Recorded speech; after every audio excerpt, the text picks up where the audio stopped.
Teenage Love, Part 9, The Distance Between Us.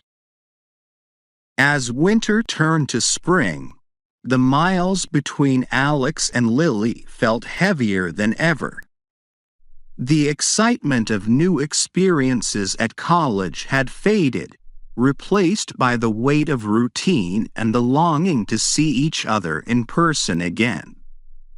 They had both kept their promise to stay connected through calls, messages, and video chats, but the reality of their separate lives was starting to wear on them.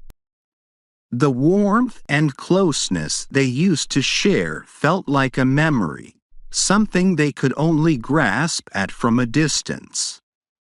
One weekend, they had planned to visit each other, but an unexpected project on Alex's side and a family commitment on Lily's meant they had to cancel.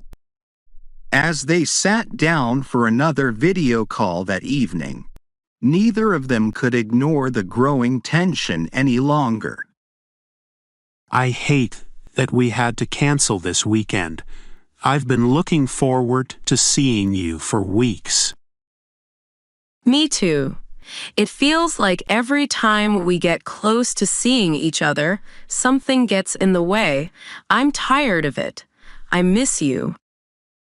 I miss you too, more than I can even say, but sometimes it feels like the more we try to make this work, the harder it gets. Do you ever feel like that? Question: do you think the distance is making everything harder, or is it just the stress of college? A. It's the distance. Being apart for so long is wearing us down. B. It's more the stress of college. It's hard to balance everything. C. It's both the distance and the stress of college are making things more difficult than we expected. Answer: C. It's both. The distance and the stress of college are making things more difficult than we expected. I think it's both. The distance makes it harder to stay connected, and college is stressful for both of us. It's like we're constantly juggling so many things, and sometimes it feels like our relationship is the thing that gets pushed aside, even though we don't want it to be. It's not that we care any less, but the pressure is real. I get that.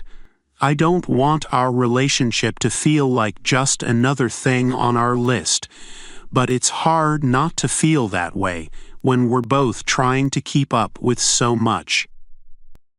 Exactly. I think the distance just magnifies everything else that's already hard. It's not easy, but that doesn't mean we're failing. It just means we have to be more patient with each other and ourselves. The night was quiet, with only the soft hum of the air conditioning filling the spaces between their words. Outside, the lights of the campus glowed faintly in the distance, and the soft rustling of trees could be heard through the window. Though they were separated by miles, in this moment, the connection between them felt real, despite the strain.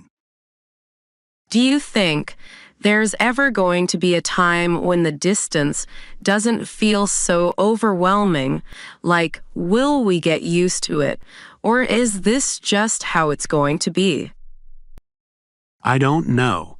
I want to believe we'll get used to it, but part of me feels like the distance is always going to be there until we can finally be in the same place again.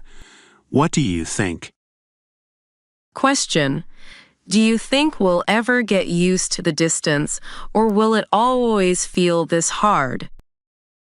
A. Yes, we'll get used to it eventually. It'll become part of our routine. B. No, the distance will always be hard, but we'll learn to manage it. C. It depends. We might never fully get used to it, but it won't always feel this overwhelming. Answer: C. It depends. We might never fully get used to it, but it won't always feel this overwhelming. I don't think we'll ever fully get used to being apart, but that doesn't mean it'll always feel this hard. We'll probably find ways to cope with the distance better over time, but there are always going to be moments when it feels like too much. It's about finding a balance between accepting the distance and still trying to make the most of what we have. That makes sense. I guess it's unrealistic to think we'll ever just stop missing each other, but maybe we'll get better at dealing with the time apart. It won't always feel this overwhelming, even if it's never easy. Yeah, and as long as we keep talking about it, we can find ways to make it work, even when it feels impossible. The glow of the phone screens softened as their conversation continued. Outside, the cool night air swept through the trees, the sounds of the world quiet but steady. The silence between their words wasn't awkward, just reflective as they both processed the challenges they were facing. I keep thinking about how much things have changed since high school. Back then, we were together all the time, and now we're lucky if we can spend a weekend together every few months. It feels like everything's so different now. Do you think we'll ever get back to the way things were, or is this just how it's going to be from now on? I've been wondering that too. Part of me misses how things used to be, just the simplicity of it all. But another part of me knows we can't go back. We've changed, and our lives are different now. Do you think we should be holding on to what we had, or should we be focusing on building something new? Question: should we focus on trying to get back to how things were, or on building something new from where we are now? A. We should focus on building something new. Things have changed, and that's okay. B. We should try to get back to how things were. It's what made our relationship strong. C. We should try to balance both, honoring the past while embracing the future. Answer A. We should focus on building something new. Things have changed, and that's okay. I think we should focus on building something new.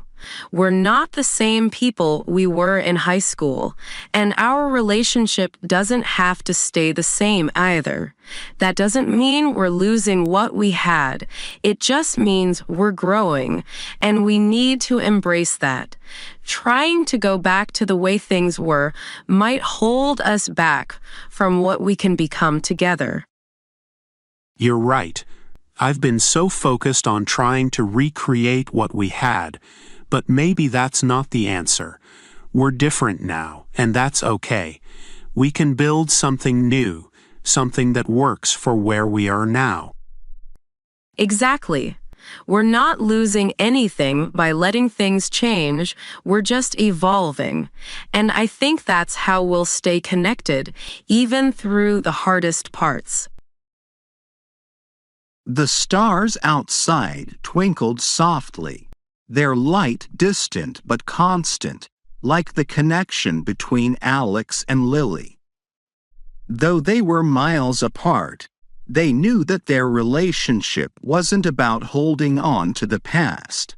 It was about embracing the present and building something new together.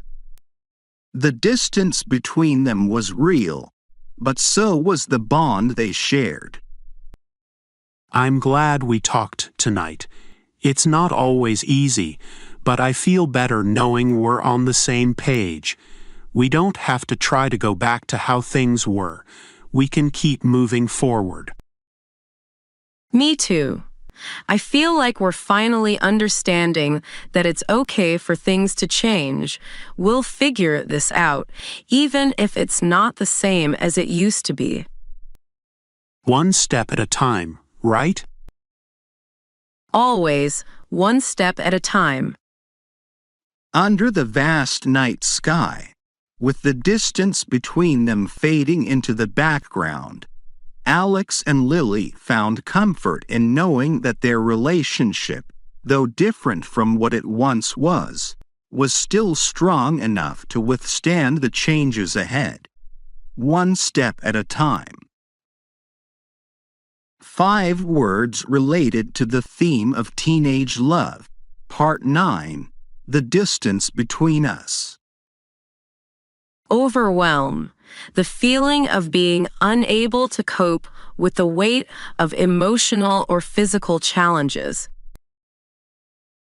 Reflection, the act of thinking deeply about past experiences and current feelings, especially in relationships. Patience, the ability to endure difficulties in a relationship without frustration or giving up. Evolution, the gradual process of growth and change within a relationship as circumstances shift. Reassurance, the act of providing comfort and affirmation in times of doubt or uncertainty.